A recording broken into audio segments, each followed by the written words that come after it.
Alô, pessoal, bom dia, boa tarde, boa noite, onde você estiver, seja bem-vindo a mais um episódio do nosso Parabolando Podcast. Quem fala aqui é o pastor Juraci e aqui está pastor Fredo. Diga lá, pastor. Olá, tudo bem a todos? Boa tarde, boa noite, né? Bom dia, onde você estiver aí, Sim. Boa madrugada, né? Estiver ali no seu radinho aí na portaria do prédio, olha, estamos aí, né? Escutando Parabolando. É isso aí, pessoal. Então, nós estamos dando início a mais um episódio do nosso Parabolando. Semana passada nós falamos sobre... O que nós falamos semana passada, Fredo? Semana passada nós falamos sobre a parábola Da ovelha perdida? Da ovelha perdida. Ah, tá, né? ok. Parábola muito boa, muito interessante, Beleza. né? Alfredo, nós estamos aí numa viagem, né, das parábolas de Jesus.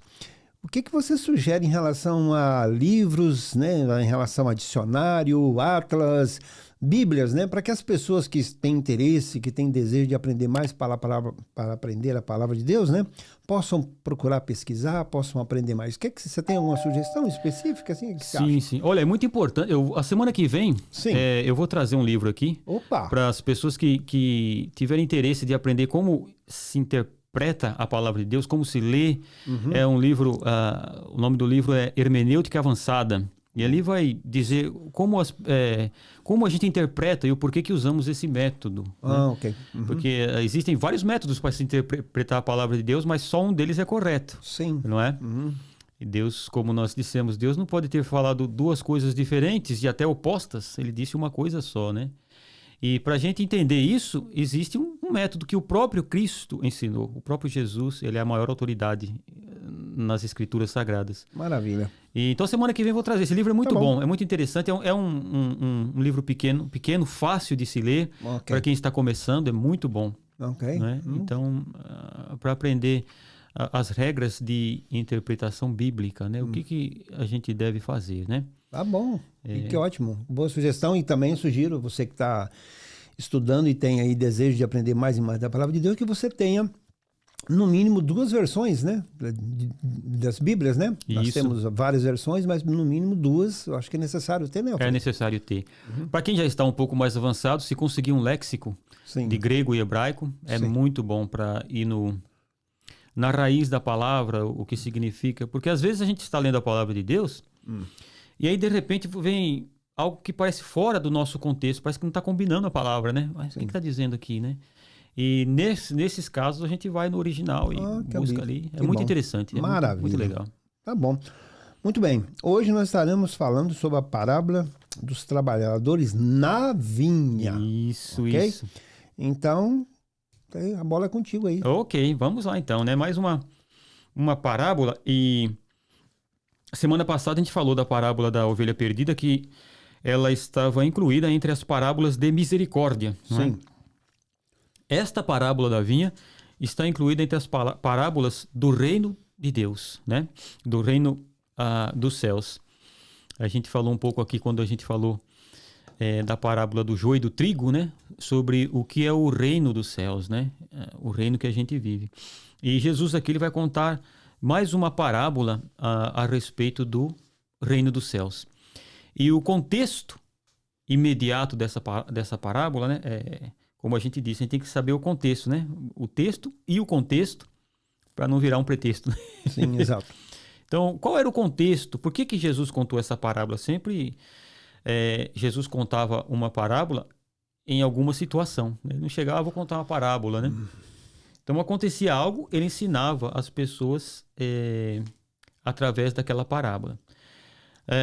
O contexto imediato aqui desta parábola foi quando veio um jovem rico até Jesus e perguntou para Jesus, né? Mestre, o que eu devo fazer para entrar no reino dos céus, né? Jesus disse para ele, olha, obedece os mandamentos. Ele falou, mas quais? Os que estão, os mandamentos. Não adulterarás, não matarás, honrarás o teu pai e tua mãe. Ele disse assim, olha, todas essas coisas eu faço desde a minha mocidade. Aí Jesus fala para ele, olha, mas te falta uma coisa ainda. Vende tudo que você tem, Dá aos pobres, vem, me segue, e você terá um grande tesouro no céu. E o jovem saiu entristecido porque ele possuía muitos bens. E então Jesus disse, olha, como é difícil um rico entrar no reino dos céus, né? É mais fácil um camelo passar no fundo de uma agulha que um rico entrar no reino dos céus. E Jesus disse, para os homens é impossível, mas para Deus todas as coisas são possíveis. E os discípulos que estavam ali com Jesus, vendo esse episódio, olharam, e o Pedro que é sempre o que falava mais, né? Fez aquela perguntazinha. Né, no capítulo 19 do Evangelho de São Mateus, no versículo 27, Pedro pergunta para Jesus assim, olha, então Pedro lhe perguntou, nós deixamos tudo e te seguimos. O que então haverá para nós? Então Jesus tinha falado para o jovem rico, ó, vende o que você tem, me segue, você tem um tesouro no céu. O Pedro logo se liga e fala, olha, nós aqui, opa, deixamos tudo para te seguir. O que tem para nós aí, Senhor? Né? Deve ser um negócio muito bom, né? Aí Jesus fala, olha, Pedro, em verdade eu digo para você, todo aquele que deixou, né? Em verdade eu vos digo que vós, os que me seguis, quando na regeneração do Filho do Homem se assentar no trono da sua glória, também vos assentareis sobre 12 tronos para julgar as tribos de Israel. Vocês também vão sentar em 12 tronos para julgar as tribos de Israel. E todo aquele que tiver deixado casas, ou irmãos, irmãs, pai ou mãe, ou mulher ou filhos, ou terras, por causa do meu nome, receberá 100 vezes mais e herdará a vida eterna. Porém, muitos dos primeiros serão os últimos e muitos dos últimos serão os primeiros. Então Jesus fala, ó Pedro, fica tranquilo. Né? Quando o Filho do Homem voltar, vocês vão se assentar em 12 tronos, vão julgar as 12 tribos de Israel. Essa é a promessa que vai acontecer com os 12 apóstolos. Na vinda do Senhor, as 12 tribos de Israel serão governadas pelos 12 apóstolos. E ele fala, e aquele que deixar tudo por causa de mim vai receber 100 vezes mais e ainda a vida eterna. Aí Jesus fala, agora eu vou te contar uma parábola a respeito disso. Né? Vou te contar uma parábola, porque parece algo assim, muito... um padrão muito alto, né? Você, cara, não vou deixar tudo agora, né? Tal, por Jesus, não consigo fazer isso e agora, né? Aí Jesus fala, peraí que eu vou contar uma parábola para vocês para te ensinar uma história muito interessante.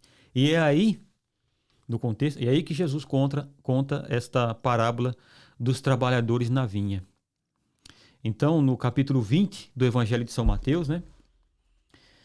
Jesus diz assim, olha só, o reino dos céus é semelhante a um pai de família que saiu de madrugada para contratar trabalhadores para a sua vinha. E tendo ajustado com os trabalhadores a 1 denário por dia, mandou-os para a sua vinha. Perto da hora terceira, ele saiu e viu na praça outros que estavam desocupados. Então, a hora terceira, o horário bíblico, o dia começa às 6 da manhã. Né? Então, ele tinha saído bem de madrugada, bem cedinho, contratou para trabalhar na vinha. Porque quando na ocasião da colheita, quem mora em regiões onde há bastante plantação de uvas, ou qualquer plantação, na época da colheita é a época que mais se precisa de mão de obra. Até aqui nos Estados Unidos tem, na divisa ali com o México, né? Há muitos mexicanos que atravessam a fronteira, trabalham nas colheitas, né? Na época da colheita, e depois voltam para o México, quando acaba a colheita. Porque é preciso mão de obra, né? Então, na época da colheita, algo que eles estavam acostumados a saber que era assim, né? Na época da colheita, o dono da vinha, o pai de família que era dono da vinha, tem que colher essas uvas, né? Então tem que contratar trabalhadores e tem muita uva para se colher. Então ele sai bem cedinho e ele encontra o pessoal ali. E é interessante que aqui nos Estados Unidos a gente costuma ver, né? Tem aqui na praça, aqui na Main Street, sempre fica o pessoal ali esperando quem passe para pegar eles para trabalharem, né? O pessoal, geralmente brasileiros, hispanos, sempre ficam ali esperando, às vezes param um carro. Estou precisando de carpinteiro. Não, sei trabalhar em carpintaria. Estou precisando de pintor. Eu trabalho com pintura. E assim ele saía para ir buscar quem trabalhasse para colher as uvas. Então a hora começava às 6. Ele saiu bem de madrugada. Para os que começassem a trabalhar na vinha, começassem às 6 da manhã. Logo na hora do batente. Começou o dia. Já eram os contratados iniciais, aqueles que já estavam já estavam ali na batalha do dia a dia. Esperando ali, alguém vai me contratar hoje? Não, vocês estão precisando de trabalho, vem cá, vem para minha vinha, eu vou pagar 1 denário para vocês, né? Era o salário do dia. Vou pagar para vocês 1 denário, vocês trabalham para mim o dia. Beleza, que hora começa? 6 horas começar. Aí começa a colher uva 6 da manhã. Aí, perto da terceira hora então aqui seriam as 9. Sim. Né? Perto das 9 da manhã, saiu na praça, ele saiu e viu na praça outros que estavam desocupados. Disse-lhes, ide vós também para a vinha e dar-vos-eis o que for justo. E eles foram. Aquele não acertou quanto era. Né? Então, dos primeiros ele disse, 1 denário. Uhum. Às 9, ele falou assim, eu vou dar o que for justo. Então, quem foi às 9 pensou. O que for justo é o tanto de horas que eu vou trabalhar. Então, quem começou às 6, provavelmente vai ganhar mais do que nós. Uhum. Não é? E os que estavam lá às 6 também. Né? Então, ele falou, vou dar o que é justo. Até para eles não chegarem lá e falar, o cara deu 1 denário para nós também. Isso pode acontecer, né? Aí diz assim, saindo outra vez perto da hora 6ª, aqui já é meio-dia. Meio-dia. Não é? Fez o mesmo. Perto da hora 1/10, ele saiu e encontrou outros que estavam desocupados e perguntou-lhes, por que estivesse aqui desocupados? Não é? Responderam-lhes, porque ninguém nos contratou. Disse-lhes, ide vós também para a vinha e recebereis o que for justo.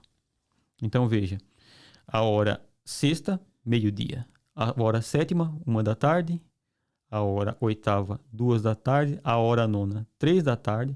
A hora 10ª, 4 da tarde. A hora 1/10, 5 da tarde. Uhum. Mas o dia acaba às 6, porque começa às 6 da manhã e acaba às 6 da tarde. Então a hora 1/10, esse pai de família chega lá e fala para o pessoal assim, olha, o que vocês estão fazendo aqui? Não, ninguém chamou nós. Estamos aqui esperando o dia inteiro. Família precisando comer. Estamos sem trabalho, né? Não, vai lá também. Vai pra vinha também, que ainda tem uva para colher. O importante é colher as uvas. Não importa, né? Então, eles foram também e trabalharam 1 hora. Então, começou às 6, 12 horas. 12 horas. Começou às 9 às 6, já foi menos, né? Uhum. Do meio-dia às 6 horas, né? E esses daqui trabalharam 1 hora só. Chegada à tarde, disse o dono da vinha ao seu administrador, chama os trabalhadores e paga-lhes o salário, começando pelos últimos, indo até os primeiros. Então veja que ele fala, começa dos últimos. Né? Começa dos últimos. E vai até os primeiros. O que trabalhou, começa do que trabalhou 1 hora. Os últimos são os primeiros. Então, os últimos que chegaram, paga eles primeiro. Vindo os da hora 1/10, receberam 1 denário cada um. Então, aqueles que trabalharam 1 hora, receberam 1 denário. Vindo, porém, os primeiros, pensavam que receberiam mais. Porém, também eles receberam 1 denário, cada um.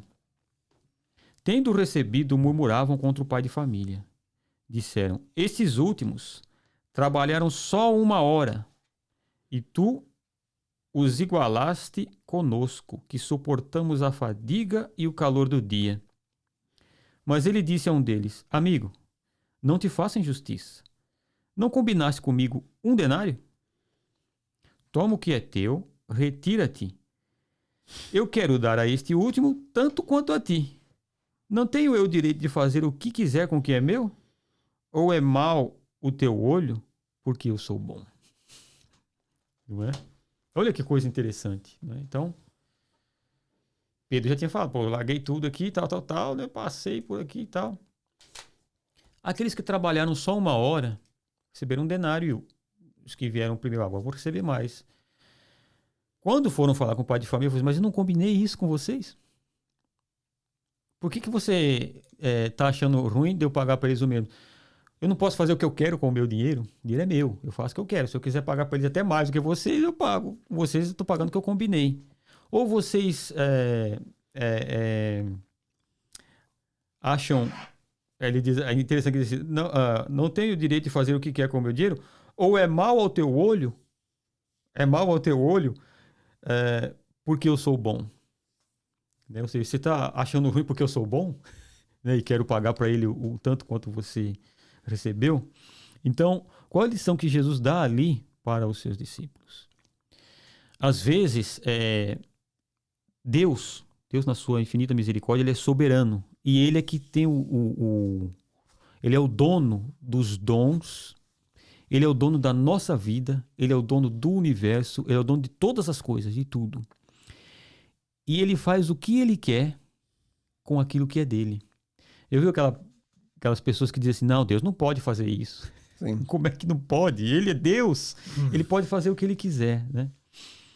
Então ele diz assim, que na hora de nós recebermos, de nós entrarmos no reino de Deus, de nós recebermos a nossa recompensa, não é a competição pelo que eu fiz ou pelo que aos olhos dos homens parece mais.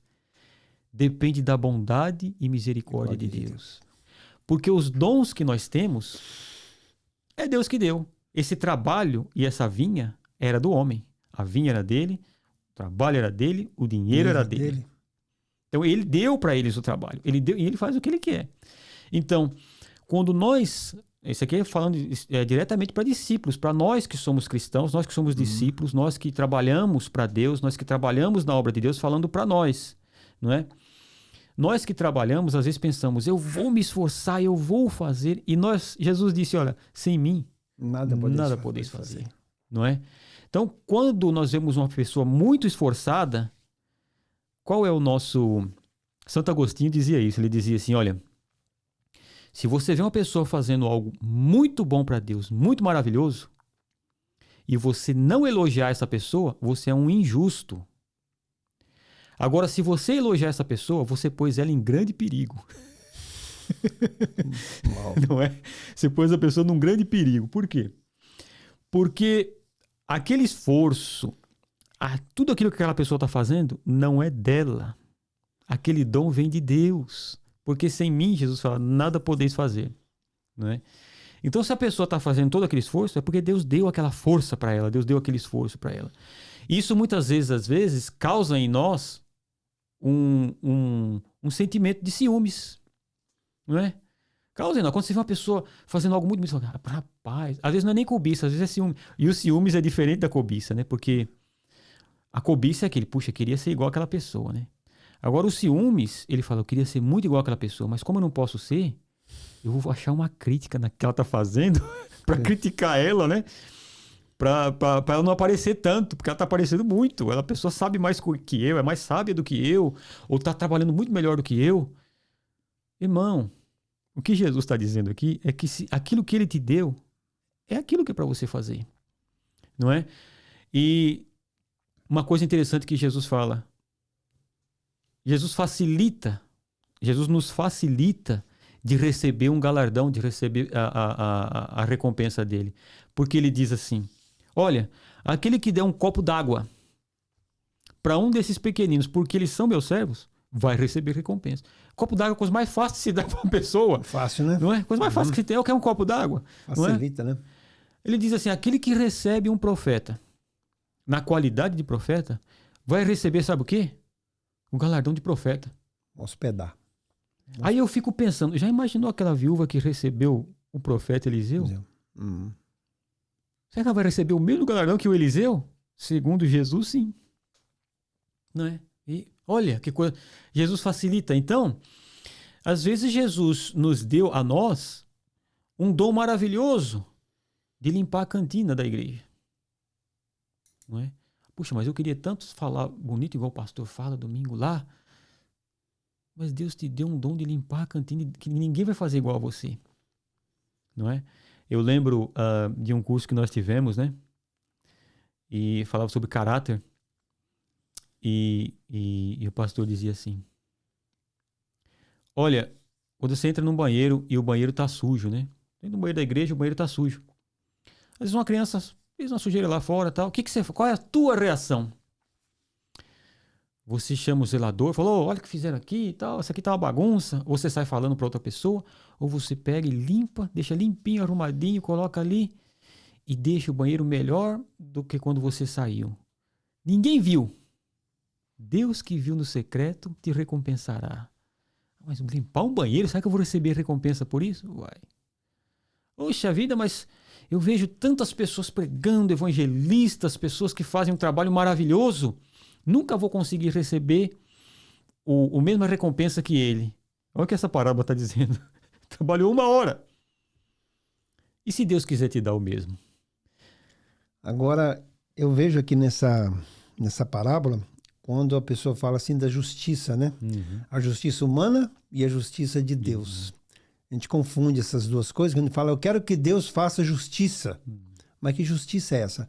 Se a gente for partir desse princípio desta parábola aqui, de acordo com os nossos olhos, de acordo com aquele que trabalhou 12 horas, Deus seria injusto. Exato. E não é verdade. Aqui, Deus, o que diz aqui Deus é bom. Uhum. Né? Por quê? Porque ele tratou um denário com ele.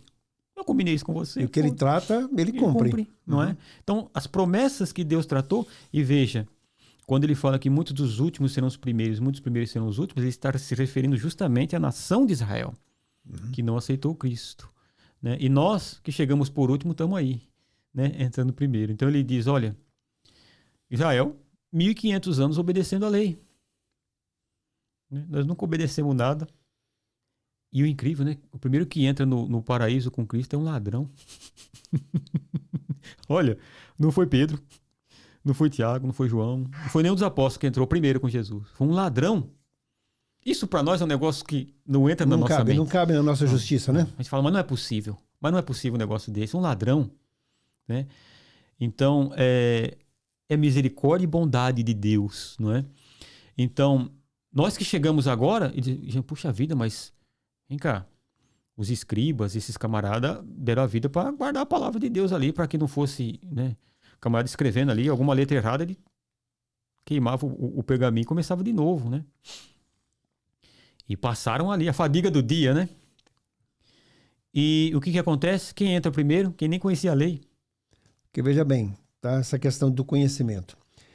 Tanto o versículo 30 do 19 como o versículo 16 do 20 fala a mesma coisa. Yeah. Porém, muitos primeiros serão os últimos. E os últimos serão os primeiros. Numa época que nós estamos de tanta informação, de muito conhecimento, não estou dizendo de sabedoria, de bastante conhecimento. Muitos cristãos que não tiveram a oportunidade, né, de estudar, de fazer um curso, de terem acesso. Por exemplo, eu me lembro quando converti, nós tínhamos acesso a 2 versões da Bíblia. Apenas 2 versões, que era a atualizada e a corrigida. Hoje você tem acesso a muita coisa. Muita coisa. Você tem acesso a muita informação e isso pode causar a algumas pessoas um sentimento, como está escrito aqui, que chegou aquela pessoa que não sabe, ela não tem conhecimento, intelectual, ela não tem muito conhecimento a nível de palavra, dele ter uma, como é que eu diria, na questão da oratória, que ele for pregar ou ele for levar um conhecimento para alguém, ele pode se diminuir em relação a isso, mas de acordo com o que está escrito a palavra aqui, não. Aqui pode dizer o seguinte, você pode ter sido o último a estudar, você pode ter sido o último a ter sido informado sobre um assunto, porque nós, né, aquelas pessoas que são um pouco mais velhas, o acesso à informação era muito limitado. E hoje pessoas que chegaram há pouco tempo já receberam uma carga de informação muito grande. É falado hoje que uma criança de 10 anos de idade tem mais informação do que um imperador na época, muito mais. Na época de Roma, por causa da facilidade disso. Então, isso não impede. Para o Senhor, isso não importa. A justiça dele não se atém a esse tipo de bagagem que nós temos. Até falando para brasileiros, né, nós falamos que o homem e a mulher de Deus não tem fundo de garantia. Tá? Então, aquele que trabalhou 50 anos, ele tem o direito. E aquele que trabalhou um dia, no caso, falando em relação ao ladrão da cruz. Entrou no paraíso. Tá? E aí? Eu tive uma experiência interessante que, esses tempo atrás, os adolescentes aqui, né, eles, na igreja, eles estava dando aula para eles e estava passando o alfabeto grego para eles, né? Como foi escrito no Novo Testamento. E pensando, rapaz, essa molecada está aprendendo grego com 15 anos, né? Sim. Aí tive uma experiência de um casal conhecido da gente, pais de amigos da gente que morava aqui na América. Eles eram do interior, bem interior de Minas Gerais. E eles foram me visitar na minha casa e os pais deles, muito simples, mas crentes. Muito simples. E sentaram à mesa e a gente estava jantando. E aí o meu amigo disse para eles, né? Pergunta para ele e tal, né? E eles fizeram uma pergunta para mim. Casal simples, mas simples. E eu tinha na minha mente, falei, como é que esse pessoal que mora lá nos cantões do Brasil, como é que eles vão entender sobre as coisas de Deus, sobre as coisas da palavra de Deus e tal, né? Então eles fizeram uma pergunta e quando eu comecei a explicar, vocês entenderam com uma facilidade tão grande que em aula de seminário é difícil o aluno entender. E eles entenderam com uma facilidade tão grande que eu falei, é o Espírito Santo de Deus que está com eles. Mesmo eles nunca tendo ido no seminário. Talvez tenham cursado 2 anos na escola, 1º e 2º ano primário. Sim. Deus está lá com eles. Sabedoria vem do alto. Sabedoria vem do alto. Uhum. Né? E eu falei, que coisa maravilhosa, coisa tremenda. Então, como o irmão disse, né? Não precisa se preocupar. Puxa, eu devia ter me convertido antes para ter estudado isso. A tua hora foi a hora que Deus escolheu para você vir. Não é? Então, é a hora de fazer aquilo que Deus te deu para fazer. Se Deus te colocou para receber o profeta, receba o profeta. Deus colocou para pregar, pregue o evangelho. Se Deus colocou para ensinar, ensine a palavra de Deus. Se Deus te colocou para fazer o que for, não importa o que você está fazendo. Importa que você está na vinha trabalhando. O importante é estar na vinha. Exato. Eu estou na vinha, meu amigo, eu tô bonito. Tinha uma pessoa, um amigo, que ele fez a seguinte pergunta. Ele já era uma pessoa já de uma certa idade. Ele falou assim, será que Jesus quer uma pessoa já velha igual eu? Ele fez essa pergunta, né? Eu falei, não, com certeza. Entra aqui nos trabalhadores na vinha, né? Entra aí. Não importa a idade. Não importa a idade. Só eu vou dar um testemunho, né? Eu trabalhei para uma senhora, ela morreu com 100 anos. Alemã, passou pela mão do Hitler, conversava com ela sobre várias coisas que ela falava do Hitler, que ela passou na Alemanha, fugindo de guerra, aquela coisa toda. E ela é uma pessoa muito dura, que teve derrame, passou por muitos problemas, uma pessoa muito dura, toda a amargura da vida, ela segurou aquela amargura e ela parece que expressava isso nos filhos dela. Era uma pessoa muito difícil. A filha sempre falava, minha mãe é difícil. E eu trabalhava limpando a casa dela. E sempre chamava ela de homem, né? Ô, homem, alemã e tal. E ela... E conversando. E, sabe, a gente sempre pedindo a Deus, né? Que Deus faça uma obra. E a filha dela, cristã, falei, eu só gostaria que a minha mãe encontrasse paz na vida dela. Que ela nunca teve. Ela sempre foi uma pessoa... Sempre teve com briga. Aonde ela vai, ela tem problemas. Aonde ela mora... no lugar onde só tem pessoas de idade, ela tem problema. E foi, até que ela já não podia mais viver sozinha, já teve que, no final da vida dela, teve que ir pro hospital para ser cuidada, já tinha que ser alimentada. E no 45 do segundo tempo, ela recebe a Cristo. Né? Recebe a Cristo e morre crente, com 100 anos de idade. 100 anos de idade. Olha, pode ser o último ano da vida. 100. Vai receber do Senhor lá no céu. Mas Deus é maravilhoso. É uma coisa maravilhosa, né? Então, essa o que a gente vai falar da graça de Deus, né? Essa é a graça. Essa é a justiça de Deus, né, nos trabalhadores na vinha, né? O que você diria, então, Alfredo, para os últimos hoje, nesse dia, tá? No nosso Parabolando Podcast, falando sobre os trabalhadores. Qual seria a sua palavra para os últimos? Para os últimos. Então, para você que se sente o último, né? Você que se sente, talvez, não tem valor nenhum, não sei nada, né? Talvez você diz, não tive oportunidade de estudar na minha vida, não tive oportunidade de fazer isso. Meu irmão, você está dentro da vinha. Você está aqui. Você vai receber o denário também. Fique tranquilo. Quando você se apresentar diante de Jesus Cristo e ele confessar o teu nome diante do Pai, porque ele diz, aquele que me confessar diante dos homens. Já fez isso? Já. Pronto, tá aí o segredo. Olha, isso aqui é meu irmão, o Joãozinho. Ó, o Joãozinho, o Zé, a Maria, o Pedro. Aqui, ó, Pai, tô confessando ele diante de ti. Vai ser governador com Cristo. Há quanto tempo que foi? Não tem problema. Tem problema. Não. Mas eu... Quase não fiz nada. Não, você fez aquilo que Deus queria que você fizesse. O dom que ele deu é dele. A vinha é dele, o dinheiro é dele, tudo é dele. Ele te deu isso daí. E ele vai te recompensar por isso. Ele é bom. Porque tem muitas pessoas que estão no final da fila, né? Uhum. E estão pensando que estão esquecidos. E não Não estão tá não, meu irmão. Não tá não, meu irmão. Uhum. Às vezes Deus te deu o dom maravilhoso de criar seu filho para Deus. Olha que coisa maravilhosa, coisa linda, né? Amém. Amém? Beleza? Aí, pessoal, então, tá aí, ó, os trabalhadores na vinha. E a vinha é de quem, né? Tudo é dele. Tudo é dele. Né? Tudo é para ele, tudo é por ele, são todas as coisas. Muito obrigado por você ter estado. Alfredo, brigadão, tá? Eu que agradeço. Você está mais uma vez conosco aí nas nossas parábolas, no nosso Parabolando Podcast. Já convido a você que está me ouvindo, você que está nos acompanhando, que você compartilhar, né, Alfredo? Fala aí, pessoal, compartilhar. Isso, compartilhe nas redes sociais. Uhum. O pessoal não se assuste que eu não tenho redes sociais, porque eu não tenho celular. Então eu não entendo muito bem qual o nome, às vezes eu confundo. Tranquilo. Facebook, Instagram. Né, Até eu me confundi agora, Alfredo, porque você falou que não tem, agora eu tenho, né? É muita coisa, né? Twitter, é um monte de coisa que tem, eu não entendo muito, mas compartilhe. Você que tem, você que tá aí, ó. Talvez Deus te chamou pra isso. Exatamente. Um dedinho ali, ó. Isso aí, um clique, né? Deus te chamou pra dar um clique. Dá o clique. E olha, pessoal, eu também já te convido você para o próximo episódio, que vai ser, né, na próxima semana, nós vamos falar sobre a parábola do semeador. Opa, boa. Um tipo de semente e 4 tipos de terrenos, hein, Alfredo? Tá? Maravilha, maravilha. Então, é isso aí, olha, vou te cobrar na próxima semana o livro que você vai trazer de hermenêutica, hein, para mostrar para o pessoal, tá ok? Perfeito. Amém? Tá bom, pessoal? Então é isso aí, um grande abraço a todos, muito obrigado por estar mais uma vez conosco e tamo junto. Bye, bye.